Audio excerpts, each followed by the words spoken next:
Colégio Curso SEI. A gente sabe aprovar.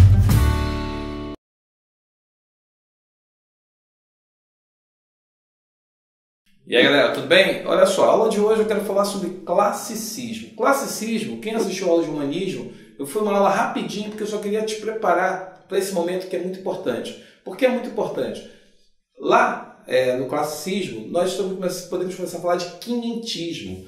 Classicismo e quinhentismo estão ali praticamente juntos. Por que eu tenho que falar esse nome quinhentismo? Por causa do Brasil.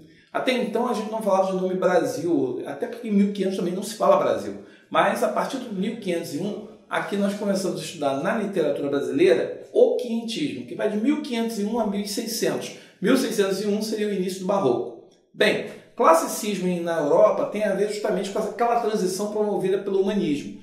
O que fez com que isso aumentasse e ganhasse maior importância? Veja bem, o contexto histórico é relacionado justamente o quê? As grandes navegações, quer dizer, a gente está colhendo os frutos das grandes navegações. Nós temos a descoberta da América, nós temos aí a descoberta do Brasil, que não é Brasil. Nós temos ainda a criação da Companhia de Jesus, quer dizer, um braço da igreja que vai se deslocar junto com os navegantes e vai colocá-los dentro das naus e vai enviá-los para as terras descobertas para poder aumentar o rebanho de Deus.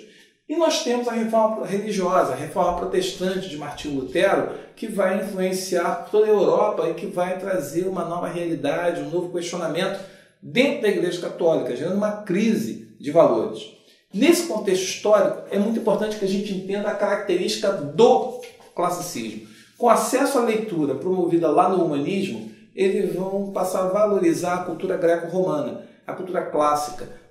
Por isso o nome classicismo, porque eles passam a valorizar a cultura clássica, os elementos clássicos. E se a gente parar para pensar nos gregos, nos romanos, o ser humano era o foco, era o centro. Por isso que nós começamos a falar no nome antropocentrismo. Antropocentrismo tem a ver com isso. Antropo é homem, centrismo no centro. Eu coloco o homem no centro dos acontecimentos, no centro dos fatos. Também eu começo a ter uma relação com uma temática mais universal, ou seja, eu vou começar a falar dos sentimentos humanos, vou falar de questões que são comuns a qualquer ser humano. Eu não vou falar mais de uma questão religiosa, eu vou começar a abordar essa questão humana. E aí tem a criação do soneto, que é uma tentativa de ter um apuro mais formal, um apuro mais, assim, vamos dizer, racional. É a tentativa de racionalizar a poesia. Eu quero fazer um trabalho mais racional. E nesse trabalho racional, eu vou procurar racionalizar a poesia. E aí, eu vou criar a medida nova.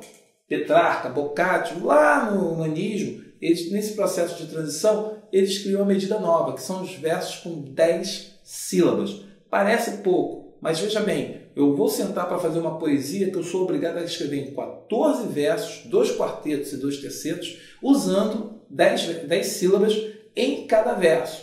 Essa imagem, essa ideia da medida nova dentro de um contexto que é o soneto, se você parar para pensar em alguns sonetos, você percebe uma relação muito até mesmo de argumentação. A primeira estrofe você está apresentando a tese,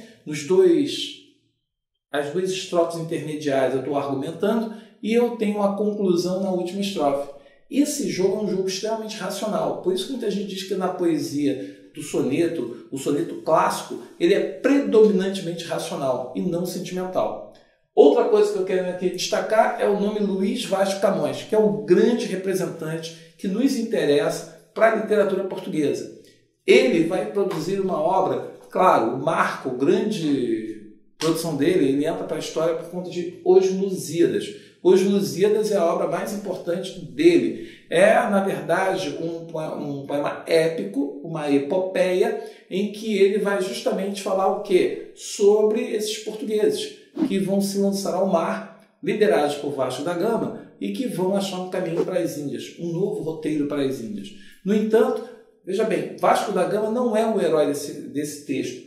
Quem é o herói é o povo português, por isso o nome Os Lusíadas, que são os lusos, os lusitanos.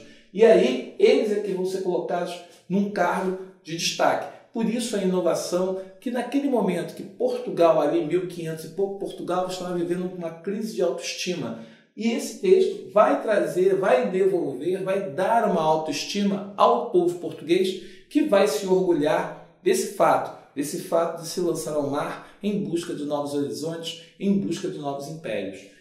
Outra característica de Camões que se destaca, eu quero falar sobre a poesia lírica, a poesia amorosa dele. Ele fala de um neoplatonismo. Quando você ouvir essa expressão neoplatonismo, veja bem, ele está falando para vocês que o amor perfeito é aquele que não tem o contato da carne, ou seja, não tem o contato físico. O grande amor se dá no plano espiritual, ou seja, você apenas deseja a pessoa, sonha, imagina, mas você não encontra, não vivencia o encontro amoroso. Loucura, né? Quer saber mais? Pega a apostila, pega o exercício, faz. Trovadorismo, a parte de humanismo, a parte de classicismo, tudo isso está aí na apostila. Pega, faz, vê o gabarito e a gente conversa dentro de sala. Tudo bem? Até o próximo encontro.